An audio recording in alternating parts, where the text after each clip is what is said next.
അസ്സലാമു അലൈക്കും വറഹ്മത്തുള്ളാഹി വബറകാതുഹു. മുഖക്കുരു സ്വപ്നം കണ്ടാൽ മുഖത്തുള്ള കുരു ഉണ്ടല്ലോ, നമ്മിൽ പലർക്കും മുഖക്കുരു ഉണ്ട്. അത് പരിഹരിക്കാനുള്ള മാർഗങ്ങൾ തേടുന്നവരാണ് നമ്മിൽ പലരും. ആയതുകൊണ്ട് തന്നെ മുഖക്കുരു സ്വപ്നം കണ്ടാൽ കാണാൻ ഒരുപാട് സാധ്യത കൂടുതലാണ്.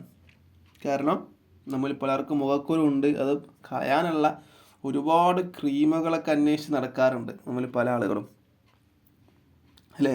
നമ്മുടെ ഹൃദയം എങ്ങനെയാണ്, നമ്മുടെ ഉള്ളിലുള്ള അവസ്ഥ എങ്ങനെയാണ് മോശമാണെങ്കിൽ അത് ക്ലിയർ ആക്കാൻ ആരും നടക്കാറില്ല. നല്ല നന്നാവണം, മോശമായ ചിന്തകളും മോശമായ പ്രവർത്തികളൊക്കെ ഒഴിവാക്കണം, അപ്പം എൻ്റെ ഹൃദയം ക്ലിയർ ആക്കണം, ഹൃദയം നന്നാക്കണം എന്നുള്ള രീതിയിൽ നടക്കാറില്ല. പക്ഷെ മുഖത്ത് കുരു ഉണ്ടായാൽ എന്ത് ചെയ്യും?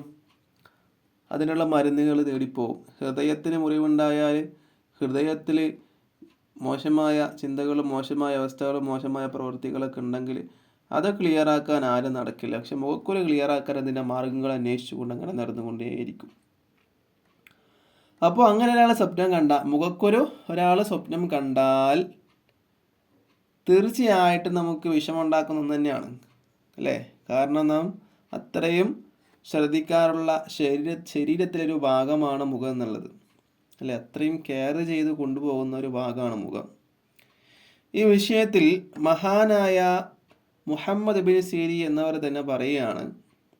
അവരുടെ ഒരു കിതാബിൽ 115-ാമത്തെ പേജിലാണ് പറയുന്നത്, ഒരാൾ മുഖക്കുരു പൊട്ടി അതിൻ്റെ നീര് ഒലിക്കുന്നതായിട്ട് സ്വപ്നം കണ്ടാൽ, മുഖക്കുരു പൊട്ടിയിട്ട് അതിൽ നീര് ഒലിക്കുന്നുണ്ട് കേട്ടോ. അതായത് മുഖക്കുരു മാത്രമല്ല, മുഖക്കുരു പൊട്ടിയിട്ട് അതിൽ നിന്ന് നീര് ഒലിക്കുന്നതായിട്ട് സ്വപ്നം കണ്ടാൽ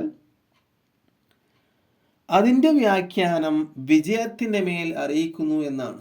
പൊട്ടി ഒലിക്കുകയാണല്ലോ, അപ്പോൾ അത് വ്യാഖ്യാനിക്കുന്നതിൻ്റെ വ്യാഖ്യാനമായിട്ട് മഹാനവറുകൾ ഇബ്നു സീരി എന്നവർ അദ്ദേഹത്തിൻ്റെ കിതാബിൽ പറയുന്നത് വിജയത്തിൻ്റെ മേൽ അറിയിക്കുന്നതാണ്. നമുക്ക് എന്തെങ്കിലും ഒരു വിജയം ഉണ്ടാകും, എന്തെങ്കിലും വിജയം കരസ്ഥമാക്കാനുണ്ട് എന്നതാണ് ഇതിൻ്റെ വ്യാഖ്യാനത്തിലൂടെ, മുഖക്കുരു പൊട്ടി ഒലിക്കുന്നതായിട്ട് സ്വപ്നം കണ്ടാൽ അതിൻ്റെ വ്യാഖ്യാനത്തിലൂടെ നമുക്ക് മനസ്സിലാക്കി തരുന്നത്.